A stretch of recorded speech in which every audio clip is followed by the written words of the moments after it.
یا تو آپ لڑ کے فوج کی طاقت ختم کر دینا، وہ تو نہیں ہو سکی. 9 مئی کو کوشش کی گئی، ٹھیک ہے نا، وہ یہی کوشش تھی نا کہ مقبولیت نے قبولیت سے لڑنے کی کوشش کی، ٹھیک، جس میں مقبولیت کامیاب نہیں ہو سکی، ٹھیک ہے.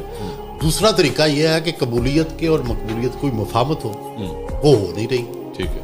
تو یہ صورتحال. اب ذرا میاں صاحب کے اوپر آ جائیں. میاں صاحب کے ساتھ تو بڑا پرانا آپ کا ساتھ رہا، آپ سے ناراضگیاں بھی ہوئیں، ناراضگیاں ختم بھی ہوئیں، بہت آپ نے انٹرویوز بھی کیا، آپ کی ملاقاتیں بھی بہت ہوئیں. آپ نظر نہیں آ رہے میاں صاحب پولیٹیکل اسپیکٹرم پہ، اس طرح نظر نہیں آ رہے. کیا وجہ ہے؟ کیا دیکھ رہے ہیں آپ؟ دیکھیں منصور صاحب، میاں صاحب جو ہیں ڈومیسٹک پالیٹکس کو بہت اچھی طرح سمجھتے ہیں، اور انہوں نے یہ ثابت کیا کہ ایک اسٹیبلشمنٹ کا لیڈر ہونے کے بعد وہ بھی پاپولر لیڈر بنے، 2/3 اکثریت لی.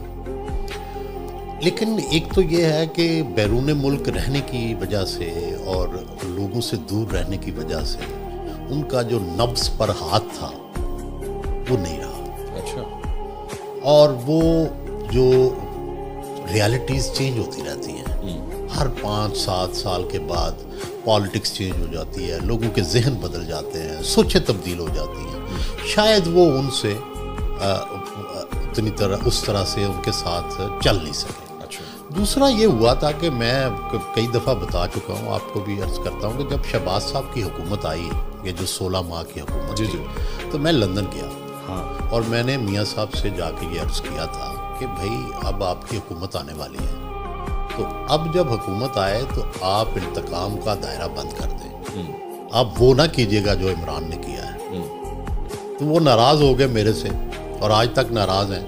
اور وہ ناراض اس لیے ہوئے کہ انہوں نے کہا کہ آپ تو پھر عمران کی سپورٹ کر رہے ہیں. میں نے کہا میں عمران کی سپورٹ نہیں کر رہا، میں ملک کی سپورٹ کر رہا ہوں، سیاست کی سپورٹ کر رہا ہوں، آپ کی بھی مدد کر رہا ہوں، کیونکہ اگر آپ انتقام لیں گے تو وہ وکٹم بن جائے گا. اور یہی ہوا کہ جب یہ تاثر پھیلا کہ فوج اور نواز شریف عمران خان سے انتقام لے رہے ہیں، تو وہ وکٹم بن گیا. اگر نواز شریف یہ کہتے کہ میں انتقام نہیں لوں گا تو نواز شریف منتقم مشہور ہوتا اور نواز شریف جو ہے رحم دل مشہور ہوتا، تو شاید صورتحال مختلف ہوتی.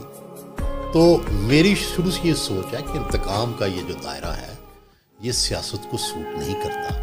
اس کی بجائے مفاہمت ہونی چاہیے، اس کی بجائے آپس میں مل بیٹھ کے جس طرح چارٹر آف ڈیموکریسی ہوا تھا اس طرح کی کوئی چیز کرنی چاہیے. تو سہیل صاحب، یہ جو آپ گئے تھے میاں صاحب کے پاس، پاکستان تحریک انصاف کے کسی رہنما نے بھی آپ کو یہ پیغام دیا تھا؟ کیونکہ ہمیں پتہ لگا کہ کسی نے آپ سے بھی ریکویسٹ کی تھی کہ آپ میاں صاحب کو سمجھائیں جا کے کہ یہ موقع جو ہے وہ نہیں ہے لڑنے. نہیں، تحریک انصاف کی تو کسی رہنما نے نہ کوئی فارملی تھی نہ کوئی انفارمل تھی، لیکن میری اپنی سوچ تھی جو میں نے تحریک انصاف تک بھی پہنچائی تھی. اچھا. اور بعد میں یہ سوچ ختم نہیں ہوئی.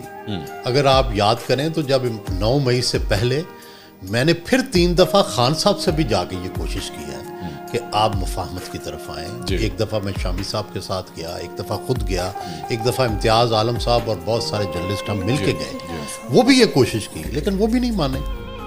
تو بنیادی بات یہ ہے کہ لڑ کے بھی کیا کریں گے، بلا کر لڑ لیں جناب، چلو جی ایک دوسرے کو مار لیں، پھر بھی کسی دن بیٹھنا ہی پڑے گا نا. تو عقل مندی یہ ہوتی ہے کہ پہلے بیٹھ جائیں. تو اس میں اب ظاہری بات ہے جس طرح آپ کہہ رہے ہیں کہ ان کی جو نبض کے اوپر ہاتھ نہیں رہا بڑے میاں صاحب کا، اور ظاہری بات ہے ایک چیز ہم یہ دیکھ رہے ہیں کہ اپنی بیٹی کی لانچنگ کے اوپر بہت دھیان دیا تھا. بیٹی بن بھی گئی ہیں، وزیر اعلیٰ بھی بن گئی ہیں. نواز شریف صاحب کی لیگسی کو کیا وہ کیری کر پائیں گی، کر رہی ہیں اس وقت آپ کی نظر؟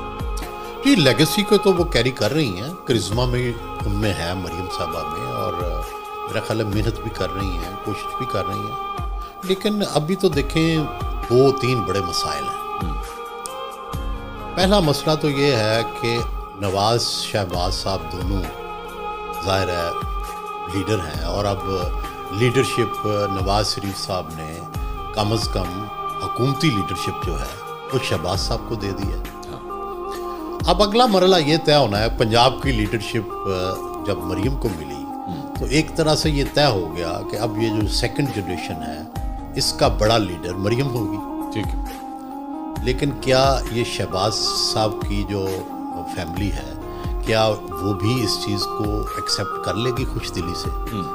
تو یہ ابھی تو یہ طے ہونا ہے کہ یہ جو نیکسٹ جنریشن ہے، جس طرح شہباز صاحب نے ساری زندگی یہ طے کیے رکھا کہ ہماری جنریشن میں لیڈرشپ نواز شریف کے پاس رہے گی اور مجھے جو وہ کہیں گے میں وہ فالو کروں گا. کیا نیکسٹ جنریشن میں مریم کو بھی وہ مقام حاصل ہوگا جو پہلی جنریشن میں نواز شریف کو تھا؟ مجھے اس پہ ڈاؤٹ ہے جی کہ جو ریلیشن شپ دونوں بھائیوں کے بیچ میں جس طرح تھا نہیں کہ یہ ایکسیپٹ کر لیں دوسری جنریشن کہ مریم ہماری لیڈر ہے.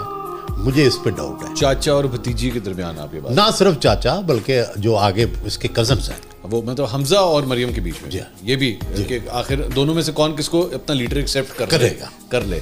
تو ابھی تو حمزہ تو بالکل سائیڈ لائن پہ ہیں جی, نہ کوئی منسٹر ہیں نہ کوئی بڑا پورٹ فولیو دیا گیا جی.